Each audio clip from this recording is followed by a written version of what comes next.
ये आज दर्पण में मैंने उस दिन बताया था आपको, प्रकाश किरण, लाइट रे बोलते हैं। प्रकाश जिस मार्ग से जाता है उसे बोलते हैं प्रकाश किरण, और प्रकाश किरणों के समूह को बोलते हैं प्रकाश किरण पुंज या लाइट बीम बोलते हैं। प्रकाश किरण पुंज 3 प्रकार के होते हैं, मैंने बताया था, समांतर किरण पुंज, अभिसारी किरण पुंज और अपसारी किरण पुंज। आज मैं अपसारी किरण पुंज के बारे में बताऊंगा। देखिए यहाँ पर अपसारी किरण पुंज क्या है। अपसारी मतलब होता फैलना और अभिसारी मतलब इकट्ठा होना। अपसारी मतलब फैलना। जब किसी बिंदु प्रकाश स्रोत से, मान लीजिए कोई प्रकाश स्रोत है, बिंदु प्रकाश स्रोत है, जैसे बल्ब भद्रा बिंदु टाइप नहीं होता है, गोला होता है, तो प्रकाश फैलते नहीं है।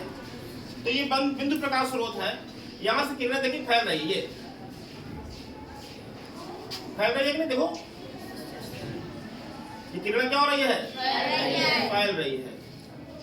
तो जब किसी बिंदु प्रकाश स्रोत से चलने वाली प्रकाश की किरणें फैलती हुई जाती है, फैलती हुई जाती है या फैलती हुई प्रतीत होती है, ऐसा लगता है कि फैल रही है, या तो वास्तव में फैल रही है या ऐसा लगता है कि प्रतीत हो रही है। प्रतीत मतलब आभास हो रहा है। अपसारी किरण पुंज कहलाती है।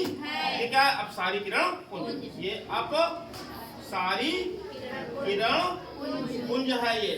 ये आपका प्रकाश स्रोत है। क्या है ये, यहाँ से किरण निकलकर फैल रही है। अगला क्वेश्चन है, परावर्तक तल, रिफ्लेक्टिंग सरफेस किसे कहते हैं।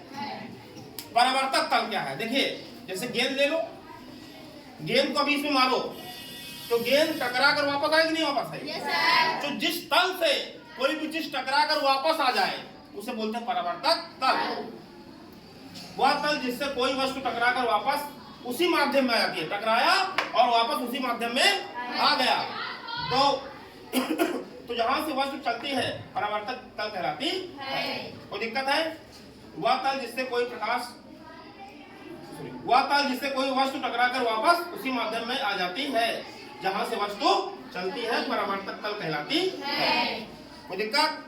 तो दर्पण में भी एक परावर्तक तल होता है। अभी मैं दर्पण बता रहा हूँ क्या है। दर्पण क्या है, लेकिन दर्पण मिरर किसे बोलते हैं। बहुत ही आसान है, कोई समतल कांच ले लो, कोई भी कांच, चाहे समतल कांच ले लो चाहे गोली कांच ले लो। गोले कांच देखो आप, पारदर्शी होता है कि नहीं, चाहे गोला वाला कांच ले लो चाहे समतल कांच ले लो, कोई भी ले लो। यदि किसी पारदर्शी कांच के कोई भी कांच ले लो, जैसे मान लिया हमने ले लिया एक कांच ले लिया, देखो ये कांच क्या ले लिया, आज पार दिखता है कि नहीं इससे। तो 2 सतह होती है नहीं, एक ऊपर वाली और एक नीचे वाली। जैसे ये आपका कांच है, एक सतह ये, एक सतह ये, किसी सतह पर चाहे ये वाली चाहे इस वाली, कोई किसी भी सतह पर आप लाल ऑक्साइड की या सिल्वर की पॉलिश कर दो। क्या कर दो, तो पॉलिश कर रहा हूँ, ये पॉलिश कुछ दिखाते हैं बेटा, ठीक है, ध्यान दीजिएगा।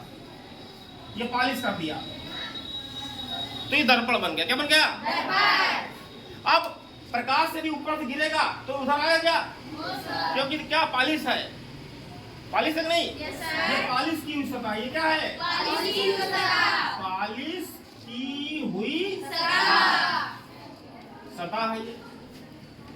अब प्रकाश यहाँ टकराएगा तो वो वापस चला जाएगा, यहाँ आएगा, और आप जानते हो मैंने अभी बताया, जिससे कोई वस्तु टकराए और वापस चला जाए तो परावर्तक तल है। क्या है, ये कौन सा तल होगा बेटा, परावर्तक तल। कोई दिक्कत है, इंग्लिश में रिफ्लेक्टिंग सरफेस बोलते हैं। कोई दिक्कत है। तो आप घर में मिरर होगा जिससे आप देखते हो अपना चेहरा, तो उसको निकाल के देखो, पीछे पॉलिश होगी, पीछे क्या होती है, पॉलिश होती है। तो कोई भी कांच का टुकड़ा ले लो, चाहे वो गोली हो चाहे वो समतल हो, तो वो उस पर लाल ऑक्साइड की या सिल्वर की पॉलिश करते हैं, तो क्या बन जाएगा, दर्पण। क्या बन जाएगा, दर्पण। तो 2 सतह होगी दर्पण की, एक पॉलिश की हुई सतह है और एक परावर्तक। कोई दिक्कत है, बहुत आसान है। दर्पण कितने प्रकार के होते हैं, दर्पण सर 2 प्रकार के होते हैं। हाँ, इस लाल ऑक्साइड के बारे में बता रहा हूं मैं।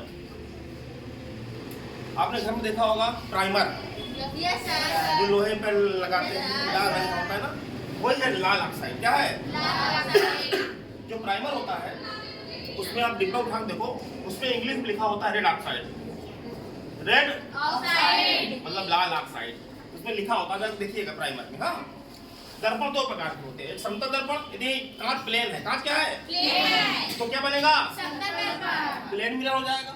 और दूसरा है, यदि आपने जो कांच काटा है वो गोला है, क्या है, गोला, किसी गोले से काटा है तो कौन सा दर्पण बनेगा? बोलो इंग्लिश में spherical mirror. Mirror two type, plane mirror, spherical mirror, plane mirror, spherical mirror. कोई दिक्कत? अब जब प्रकाश यहाँ टकराएगा वापस जाएगा नहीं? बताओ, नहीं जाएगा। इसका मतलब है प्रकाश का परावर्तन हुआ, परावर्तन वापस आ गई। तो यहाँ पर क्वेश्चन है प्रकाश के परिवर्तन, रिफ्लेक्शन ऑफ लाइट से आप क्या समझते हैं? जब प्रकाश किरण किसी दर्पण के परावर्तक तक से, कहां से? परावर्तक तक क्या होता है? जहां पॉलिश नहीं होती है। जहां पॉलिश होती है पॉलिश की होता है, जहां पॉलिश नहीं होती वो क्या है? जब यहाँ पर टकराया तो टकरा कर यहाँ आएगा क्या? इधर वापस चला जाएगा। तो इसी घटना को हम लोग बोलते हैं प्रकाश का परावर्तन। क्या बोलते हैं? कोई दिक्कत? जब प्रकाश किरण किसी दर्पण के परावर्तक तल से टकराती है तो वह प्रकाश किरण पुनः उसी माध्यम में वापस लौट आती है। इसे ही प्रकाश का परावर्तन कहते हैं। पक्का? प्रकाश के परिवर्तन, प्रकाश का क्या नहीं लिखो, प्रकाश का परिवर्तन, प्रकाश का परिवर्तन नहीं, परिवर्तन। देखिए परिवर्तन वाला होता है वापस आना, एक होता है परिवर्तन बदलना। ये परिवर्तन अलग है, ये परावर्तन है बेटा। देखो परावर्तन मतलब वापस आना, जैसे ये वापस आ गया, इसे बोलते हैं परावर्तन। और परिवर्तन मतलब होता है बदलना, वो वापस आना परावर्तन और बदलना परिवर्तन, वो अलग है। ठीक है? तो प्रकाश का परावर्तन, रिफ्लेक्शन ऑफ लाइट किसमें होती है? तो बताओगे सर रिफ्लेक्शन ऑफ लाइट कहाँ होती है? मिरर में होती है। मिरर में इसलिए होती है कि तो मिरर में एक साइड पॉलिश होती है। जब यहाँ से टकराएगा तो वापस नहीं आ जाएगा। ये गया वापस आया, ये गया वापस आया, इसे बोलते हैं प्रकाश का परिवर्तन। क्योंकि प्रकाश वापस आ रही है ना। कौन वापस आ रहा है टकरा कर? परिवर्तन हुआ कि नहीं? किसका परिवर्तन हुआ? तो इसे बोलते हैं प्रकाश का परिवर्तन। प्रकाश का कहाँ होती है? मिरर में होती है। नहीं समझे?